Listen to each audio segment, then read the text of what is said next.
እሺ ትላንት ወንድሞቻችን ስለ እስክንድርያ መንበር፣ ስለ ቅዱስ ማርቆስ መንበር እና ስለ ኢትዮጵያ ቤተክርስቲያን ያው ሲናገሩ ነበረ።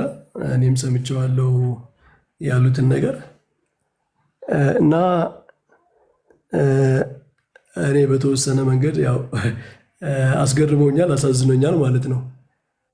አንድ ነገር ስንናገር፣ አንድ ነገር ስናቀርብ ኢምፕሊኬሽኑ ኮንሲኩዌንሱ ምን እንደሚሆን ገምቶ መናገር በጣም አስፈላጊ ነው። የእስክንድርያን መንበር፣ የማርቆስን መንበር፣ አሌክሳንድሪያን ቸርች አፖስቶሊክ ኦቶሪቲዋን ኩዌሽን ማድረግ ማለት በጥንታዊቷ ቤተክርስቲያን የነበሩ ጉባኤያትን በአጠቃላይ ኩዌሽን ማድረግ ነው። ለምን? የኒቅያን ጉባኤ የመራው ማን ነው? ቅዱስ አትናቴዎስ እና ቅዱስ እለእስክንድሮስ የአሌክሳንድሪያ መሪዎች ናቸው።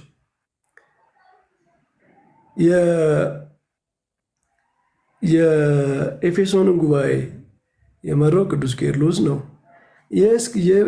የኒቅያ ጉባኤ የሚገርማችሁ በካኖን 6 ኒቅያ ካኖን 6 ላይ አንድ ውሳኔ ወስኗል። ምን ይላል መሰላችሁ? የሊቢያና ፔንታፖሊስ የሚባል እዛ አካባቢ ያሉ ሌላ አካባቢዎች አሉ፣ በዘመናቸው ስም የነበራቸው ማለት ነው። እነሱ በግብፅ መንበር በአሌክሳንድሪያ መንበር ውስጥ እንዲተዳደሩ ይሁን ብሏ በኒቅያ የተሰበሰበችው ቤተክርስቲያን ወስናለች። አሁን አንድ ሰው የእስክንድሪያን ቤተክርስቲያን አፖስቶሊክ ሴክሴሽን ሲቃወም ምን እያለ ነው? የኒቅያ ጉባኤ እነዚህም ቦታዎች አፖስቶሊክ ሴክሴሽን ለሌላት ቤተክርስቲያን ነው አሳልፎ የሰጣቸው። ካን ዩ ኢማጂን? ጉባኤውን የመሩትንም ማካካስ፣ ጉባኤውን ራሱ ጥያቄ ምልክት ውስጥ መክተት፣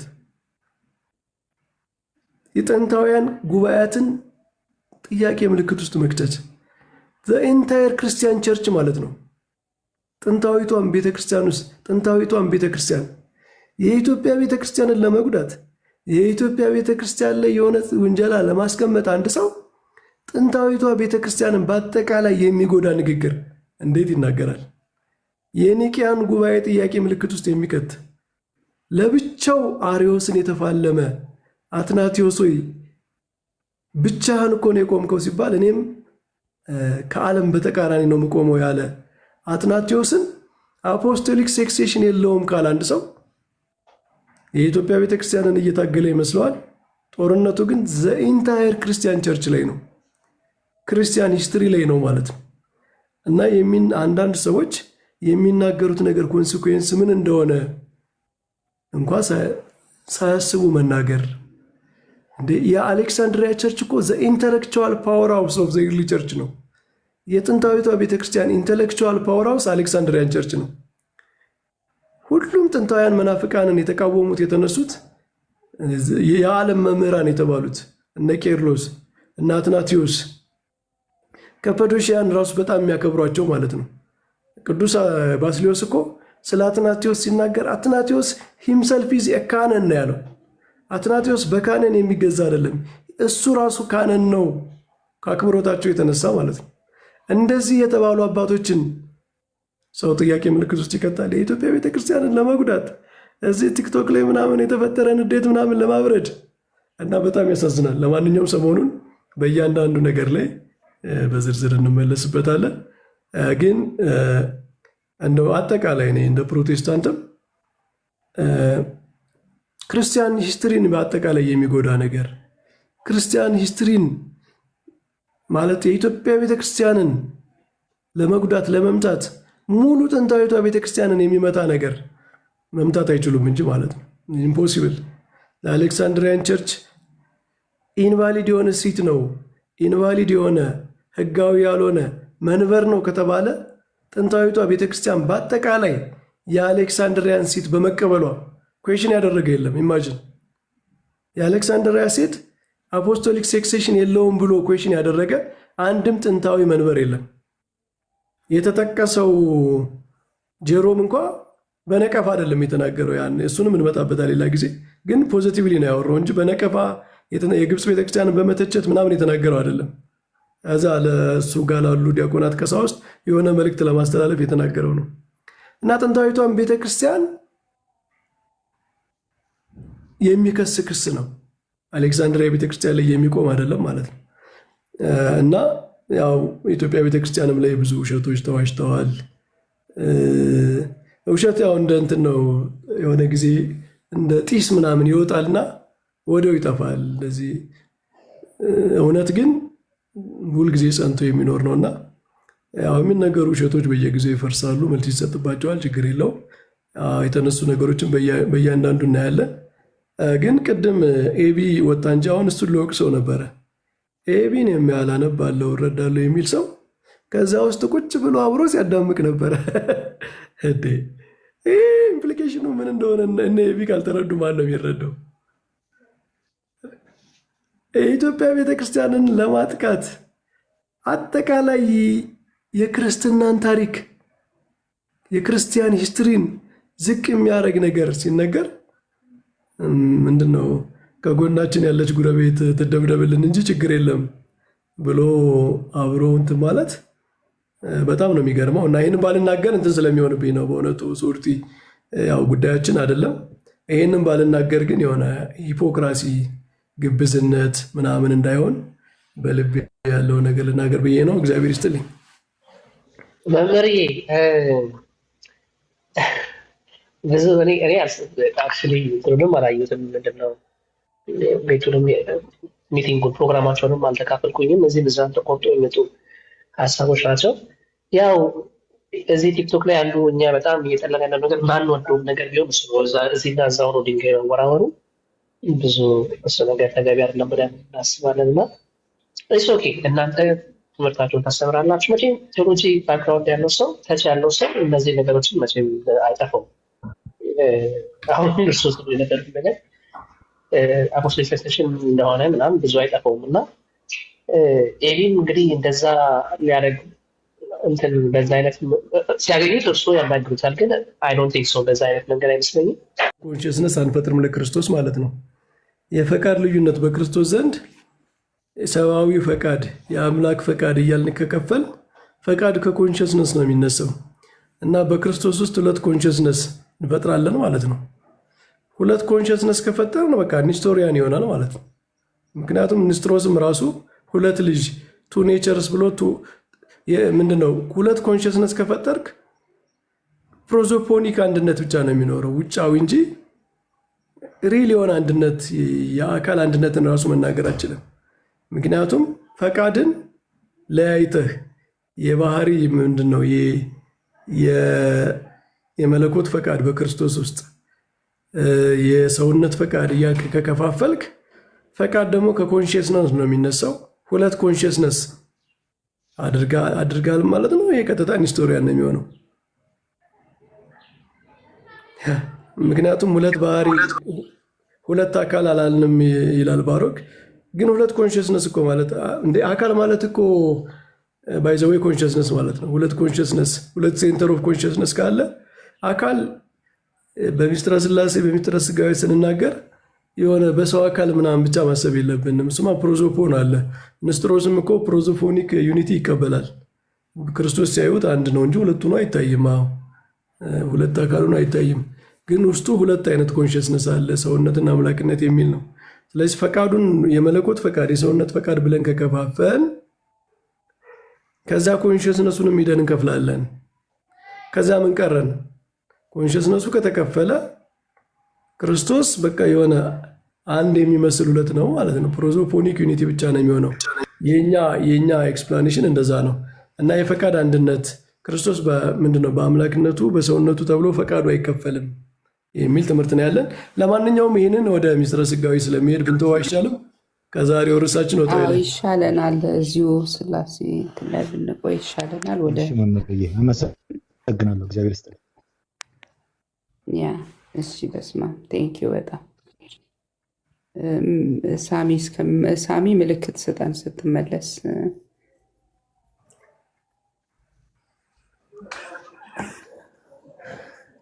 ይቅርታ አንድ ቃል ብቻ ሀሳብ ብሰጥ በኦርቶዶክስ ነጠላ ፍቃድ ተብሎ ነው የሚታሰበው። እንደዛ ነው መረዳቱ ያለው። ትንሽ ከበድ ስላለኝ ነው ይቅርታ። ግን ሌላ ጊዜ ወይ ያስረዱኛል ይሄን። እኛ ነጠላ ሳይሆን እኛ በሃይፖስታቲክ ዩኒየን ስለሆነ የምናምነው በተዋህዶ አካላዊ ተዋህዶ ብቻ ሳይሆን ባህሪያዊ ተዋህዶ አለ ስለምንል የውህድ ባህሪ አለ። የክርስቶስ ውስጥ ኢንካርኔት ኔቸር አለ እና ውህድ ፈቃድ ነው ያለ ማለት ከውህድ ባህሪ የሚነሳ ፈቃድ ነው። አንድ የሆነ ማለት ነው። የመለኮትና የስጋ ባህሪ አንድ እንደሆነ ፈቃዱም አንድ ሆኗል። የመለኮትና የስጋ ፈቃድ ብለን ከሁለት አንከፍልም ነው። ያው በሃይፖስታቲክ ዩኒየን እኛ ጋር በአካል ሌብል ብቻ ሳይሆን በባህሪም ነው። እኛ አካል ያለ ባህሪ፣ ባህሪ ያለ አካል ይቆማል ብለን ስለማናምን ማለት ነው። ያ ኮምፖዚት ኔቸር የሚለው ትምህርት ማለት ነው። ኦኬ መምህር እግዜር ይስጥልን። ዙ 23 ያው ሲናገሩ አሁን መልስ አግኝታሉ እያስባለሁ። ጥያቄ ማለት ነው። ሶሪቲ ቢበቃና አይሻልም? 6 ሰዓት ይበቃናል። በቃ መምህር ጠቅላላ አድርገው ያው ሀሳቦትን ይስጡና በቃ ሳሚን በዛ ይመለሳል። አመስግነው። ሳሚ የተመቸው አይመስለኝም። ሶርቲ አመሰግናለሁ። ያው ቀድሞ እንትን ስለያዝን ቀጠሮ ስለያዝን ነው እንጂ ዛሬ የሚመችም ቀን አልነበረም በእውነቱ። ግን ያው እንደምንም ብዬ ነው የመጣሁት። የምስጢረ ሥላሴ ትምህርት አሁን ከተነጋገርነው ነገር እንኳ የከበዳችሁ ነገር ቢኖር በቃ መለኮታዊ አነዋወር ነው። የሥላሴ አነዋወር የእኛም የነፍሳችን አነዋወር አናቅም።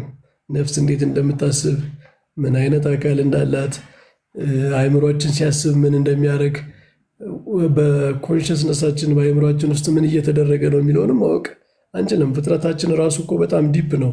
የሰው ተፈጥሮ ራሱ እውቀታችን፣ ልባችን፣ ፈቃዳችን እንዴት እንደሚሰራ አናቅም። የሰው ልጅ እስካሁን ድረስ በዚህ ጉዳይ እንኳ በቂ እውቀት የለውም። እንደ ሂውማኒቲ ራሱ እውቀቱ ተሰብስቦ ማለት ነው። አይደለም የእግዚአብሔርን ጥልቅ የሆነ ዘላለማዊ ህላዊ ቀርቶ የራሳችን ማንነትም በከፊል ነው የምናውቀው። እና ምስጢረ ሥላሴ ትራንሴንድ የሚያደርግ ነገር አለው። ግን ደግሞ የተገለጠልንን በክርስቶስ ሰው መሆን በምድር ተመላልሶ ያስተማረንን የገለጠልን ነገር አሜን ብለን በቅዱሳት መጻሕፍት በሰማነው በጉባኤያት በተተረጎመው አሁን በምስጢረ ሥላሴ ላይ ብዙ ሄረሲዎች እየተነሱ ነው። ብዙ ኤንሸንት ሄረሲዎች ራሱ እያቆጠቆጡ ነው። ኢሰባሊያኒዝም፣ አንድ አካል የሚል አርዮሳዊነት ምናምን ኦልሬዲ ቤተክርስቲያኗ ጊዜ ለየቻቸው እንደገና እያንሰራሩ እየመጡ ምናምን ነው። እና ለእነዚህ መድኃኒታቸው ምንድን ነው? መጽሐፍ ቅዱስን ጥንታዊቷ ቤተክርስቲያን እንደተረዳችው ጉባኤያት እንደተረጎሙት መረዳት። ኦቶሪቲ አለው መጽሐፍ ቅዱስ። በኦቶሪቲ ነው የተተረጎመው በጥንት ቤተክርስቲያን። ጉባኤያት ማለት ኦቶሪቴቲቭ ኢንተርፕሪቴሽን ማለት ነው። ቤተክርስቲያን ዩኒቨርሳሏ ቸርች ይሄንን መጽሐፍ እንደዚህ ነው የምንረዳው ካለች በቃ አለቀ ማለት ነው። ያ ጉዳይ ተዘጋ ማለት ነው። ምክንያቱም መጽሐፉ የመንፈስ ቅዱስ ንግግር ነው እንጂ ተራ እውቀት አይደለም የተጻፈበት። ያጻፈው መንፈስ ቅዱስ ነው የሚተረጉመው። በዩኒቨርሳል ቸርች ደግሞ መንፈስ ቅዱስ እንደሚሰራ እርግጠኛ ነን። በግለሰብ ልንጠራጠር እንችላለን። ቸርች አዘ ቸርች በሁሉም ዓለም ያለችው ቤተክርስቲያን ተሰብስባ ይሄን ነው የምንረዳው ካለች ግን አለቀ። ከዚያ የሚወጣው ሁሉ አፈንጋጭ ነው። መንፈስ ቅዱስ በእሱ ውስጥ እንደሌለ በዛ እንረዳለን ማለት ነው። ስለዚህ ጥንታዊቷ ቤተክርስቲያን በአንድ ድምፅ ያስተማረችውን የሥላሴ ትምህርት የማይዝ ከመንፈስ ቅዱስ እውቀት የወጣ ይሆናል። በቃ ይሄ መታወቂያ ነው። ጥንታዊቷ ቤተክርስቲያን በአንድ ድምፅ የተቀበለችውን ትምህርት የማይቀበል ሰው ምንም መንፈስ ቅዱስ እንደው በቃ የሞላው ቢመስለው ይሄ እንትን ነው፣ ስሜት ነው። መንፈስ ቅዱስ በውስጡ የለም። ምክንያቱም እርግጠኛ መሆን የምንችለው በግለሰብ ሳይሆን ቸርች አስ ቸርች በኒቅያ ጉባኤ የተሰበሰበችው ቤተክርስቲያን ለምሳሌ ዓለም አቀፋዊቷ ቤተክርስቲያን ነች። እሷ ያልተረዳቸውን የምረዳው ነገር አለኝ፣ እሷ ተሳስታለች፣ እኔ ልተርጉመው ካለ አንድ ሰው በቃ የእሱ ነገር እኮ እዚያ ላይ ያቆማል ማለት ነው። አንደኛ በትዕቢት ተይዟል፣ ሁለተኛ መንፈስ ቅዱስ የለም።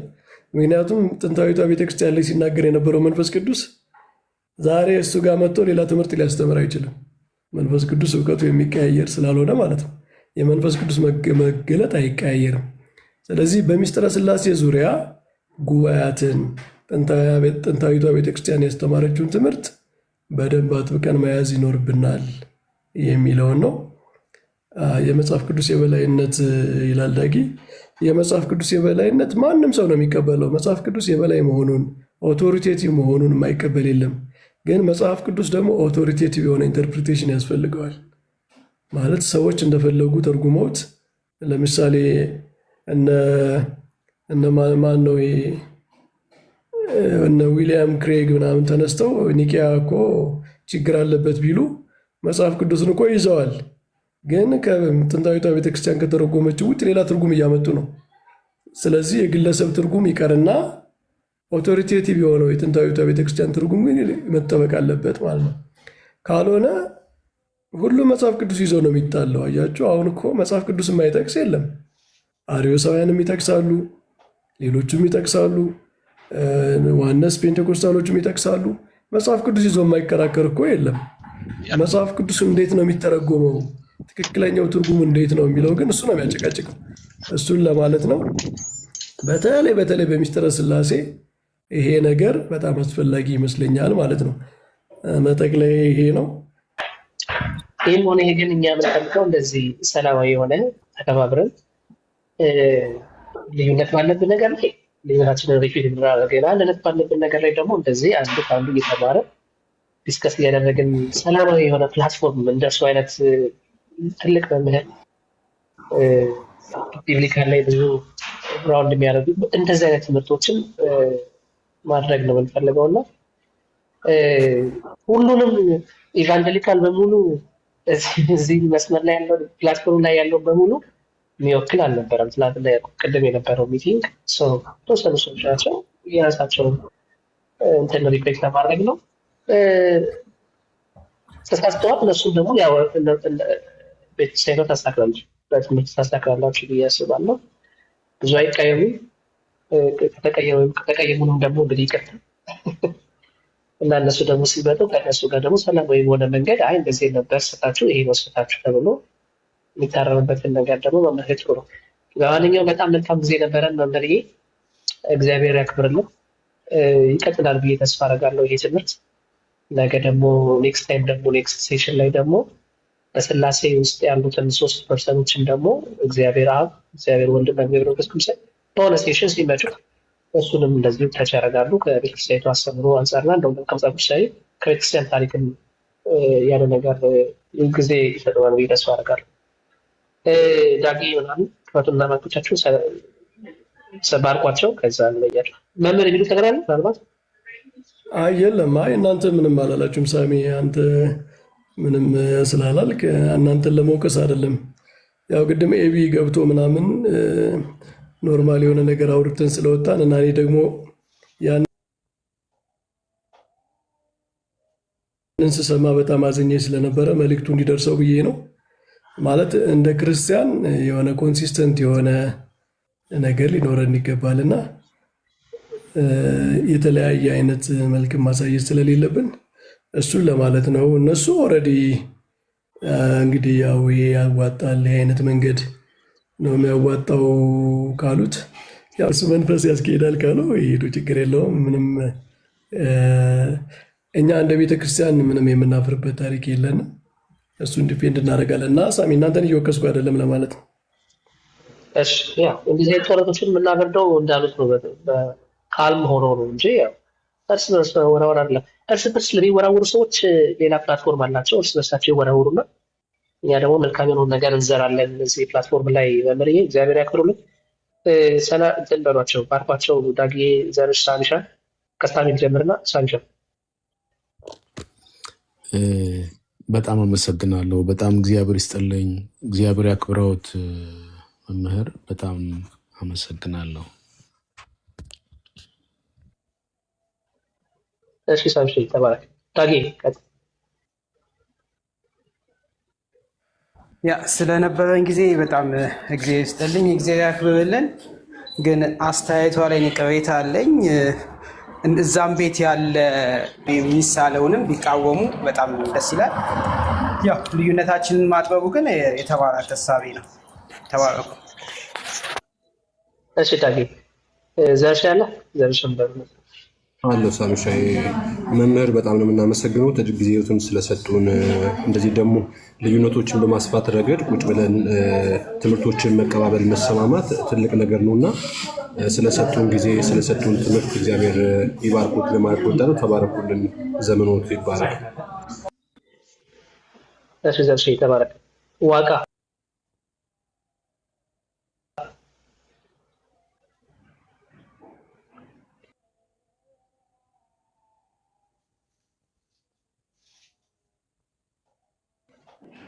ዋካ ቴንኪዩ ስለተሰጠኝ እድል በጣም አመሰግናለሁ። መምህርን መጀመሪያ ቃለ ሕይወት ያሰማልን። እኔ እንኳን ስለ ሞናርኪ ኦፍ ዘ ፋደር የሚለውን በጣም ጥንቃቄ የሚያስፈልገውን ነገር ስላየሁት ነው። አሁን እኛ ከምናውቀው የሞናርኪ ሌላ የተለየ ትምህርት ስለሰማኝ ነው። አዲስ ስለሚወጡ ነገሮች ስለዛ ለመጠየቅ ነበር። አሁን ግን ጊዜ ስላለቀ በቃ ፕራይቬት ፈቃደኛ ከሆነ መምህር በፕራይቬት ላናግራቸው። በተረፈ ግን አመሰግናለሁ። ቴንኪው። እሺ ተባረክ። ተስፋ አለ አለው መምህር እግዚአብሔር አምላክ ይባርክልን፣ እግዚአብሔር ይስጥልን፣ ቃልዎት ያሰማልን፣ መንግስተ ሰማያት ያዋርስልን። እግዚአብሔር ይስጥልን። በስቴ ሳሚ መምህርዬ እግዚአብሔር ስጦት እውነት እንደዚህ እውነት ላይ የቆመ ትምህርት ይዞ ስለቀረቡ እዛም ሁሉም ሰዎች ይሄንን መልክ እንዲይዙ ቢያደርጉልን በጣም መቀራረቡ ይሰፋል፣ ልዩነታችን ይጠባል። እኛ የምንፈልገው አንድ መሆን ነው። እግዚአብሔር ይባርኩት ማለት እፈልጋለሁ። እሺ በስቴ ተባረክ። ሶሪቲ በይሸኝልን።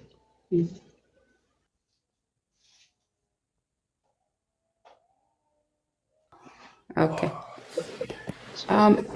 እሺ መምህር በረከት በጣም አድርገን ነው የምናመሰግነው። በእውነት ጊዜዎትን መስዋዕት አድርገው ይሄንን የመሰለ ትምህርት ስላስተማሩን በጣም እናመሰግናለን። ያው ሌላ ቀን ደግሞ ከዛ የሚቀጥለውን ትምህርት እንዲያስተምሩን ያው ቀጠሮ እንይዛለን። የነበራችሁ በጠቅላላ እንደተጠቀማችሁ እርግጠኛ ነን። እግዚአብሔር ይስጥልን፣ እግዚአብሔር ያክብረልን እንላለን። መምህር በረከት አሜን። እሺ ሶርቲ ሁላችሁንም አመሰግናለሁ። እግዚአብሔር ይስጥልኝ፣ እግዚአብሔር ያክብርልኝ። ወደፊትም እንገናኛለን። እሺ እሺ መምህር ተባረኩ።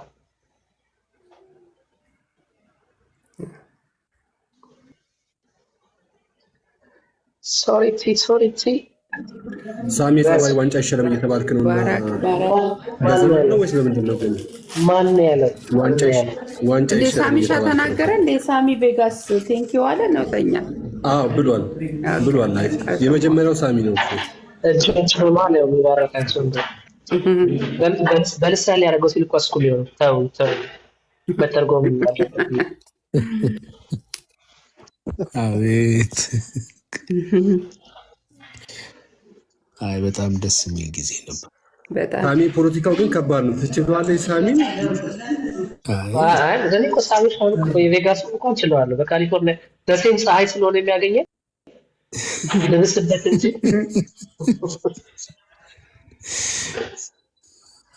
አንተ ደግሞ ኩናት በሲያትሏ ብለናል። በሲያትሏ ማርያም አለ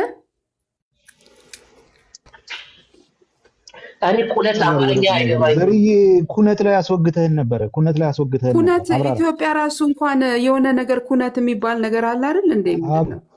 እኔ ታውና ኦሎጂ ከሆነ እሱ መስከረጫለሁ የሆነ ኩነት ምዝገባ ነው እሱ። ሰው ሲወለድና ሲሞት አይደለም የመንግስት ነገር ኦፊሲውን ምናምን ኩነት ቀርበው ምናምን የሚባል የሆነ ነገር ያው ይኸውልህ የተማረ ሰው ወሳኝ ኩነት ጎበዝ ወሳኝ ኩነት ነው እኔ አስታውሳለሁ ኢትዮጵያ ሄጄ ወሳኝ ኩነት ሄዷል ምናምን ሲባል የሆነ ፕሮሰስ ሰው ሲሞትና ሲወለድ የሚመዘገብበት ጋብቻ ምናምን መዘጋጃ ማለት ነው። ሳሚ ከታች ያለውን ታነበዋል። እንደዛ ድሮ እንደነበረ አሁን ለብቻ ወጣ። ቫይራል ስታፍ ወይ